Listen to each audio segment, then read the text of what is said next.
नमस्कार मित्रों, स्वागत है आपका फिर से हमारे YouTube चैनल धर्म यात्रा में।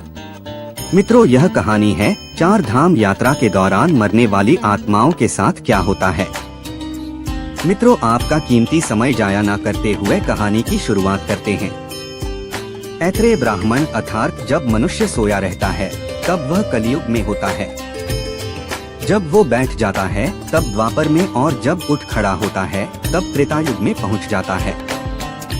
और वहीं जब वह चलने लगे तो सतयुग को प्राप्त कर लेता है। इसीलिए कलियुग में हिमालय की 4 धाम यात्रा को सतयुग तुल्य माना गया है।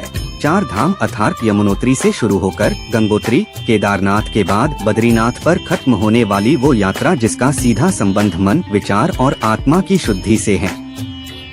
और इस तथ्य से तो आप सभी वाकिफ होंगे ही कि हाल ही में 3 मई अक्षय तृतीया के मौके पर गंगोत्री और यमुनोत्री धाम के पट खुलने के साथ ही 4 धाम यात्रा की शुरुआत हो चुकी है।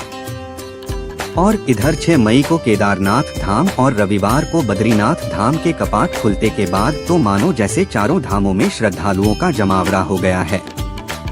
ऐसा होना स्वाभाविक भी है, आखिर साल में एक बार प्राप्त होने वाले इस सौभाग्य को कौन छोड़ना चाहेगा। किंतु कभी कुछ श्रद्धालु ऐसी दुर्घटनाओं का शिकार हो जाते हैं जो मोक्ष प्राप्ति के इस मार्ग में चलते चलते उन्हें मृत्यु के दर्शन करा देती हैं। ऐसी घटनाओं के बारे में सुनते ही लोगों के मन में कई सवाल आते हैं कि कैसे कोई 4 धाम की यात्रा के लिए निकला हुआ व्यक्ति भगवान के पास पहुंच जाता है, और क्या उस मोक्ष प्राप्ति की आस लिए उस भक्त को मोक्ष की प्राप्ति हो पाती है। जानने के लिए हमारे साथ वीडियो के अंत तक बने रहिए। मित्रों, चलिए सर्वप्रथम आपसे एक प्रश्न पूछते हैं, क्या आप 4 धाम के असली महत्व को जानते हैं? यदि नहीं तो आपको बता दें कि 4 धाम में सम्मिलित चारों ही स्थानों पर दिव्य आत्माओं का निवास माना गया है। हिंदू धर्म ग्रंथों में तो इन्हें सबसे पवित्र स्थान की उपाधि भी दी गई है। केदारनाथ को जहां भगवान शंकर का आराम करने का स्थान बताया गया है, तो वहीं बद्रीनाथ को सृष्टि का 8वां वैकुंठ कहा जाता है कि यहाँ भगवान विष्णु 6 माह निद्रा में ही रहते हैं और बाकी के 6 माह जागते हैं। स्थापित बद्रीनाथ की मूर्ति शालग्राम शिला से बनी हुई चतुर्भुज ध्यान मुद्रा में है, जहाँ नरनारायण विग्रह की पूजा होती है। यही नहीं, यहाँ निरंतर जलने वाला अखंड दीप भी अचल ज्ञान ज्योति का प्रतीक है।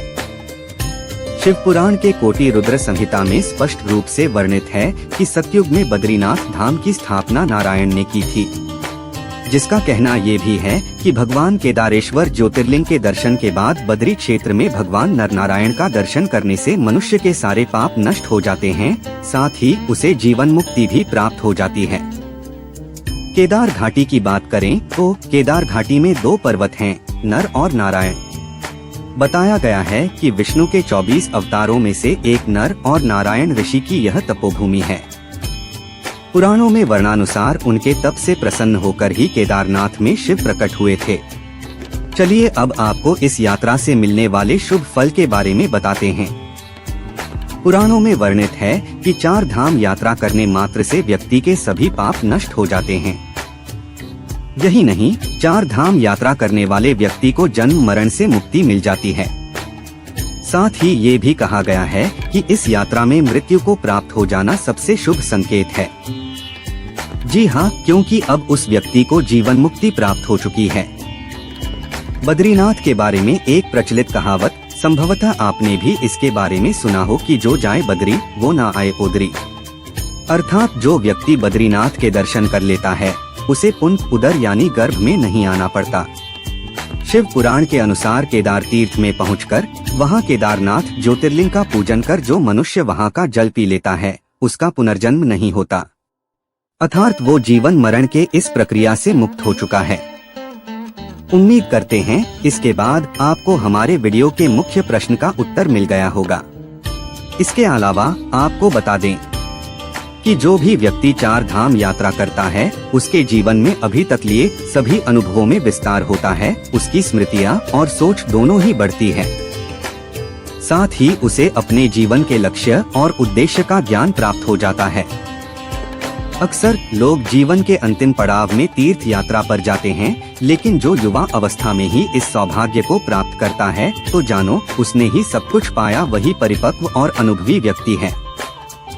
मित्रों, यदि आप भी 4 धाम यात्रा के बारे में सोच रहे हैं और उससे जुड़े किसी भी तरह के प्रश्न से परेशान हैं, तो हमें नीचे कमेंट करके जरूर बताएं। हम आपकी इस परेशानी का हल करने की पूरी कोशिश करेंगे। उम्मीद करते हैं आपको हमारी आज की ये जानकारी पसंद आई होगी। यदि हाँ, तो इसे अपने तक सीमित न रखें और अपने दोस्तों रिश्तेदारों के साथ जरूर साझा जरूर करें।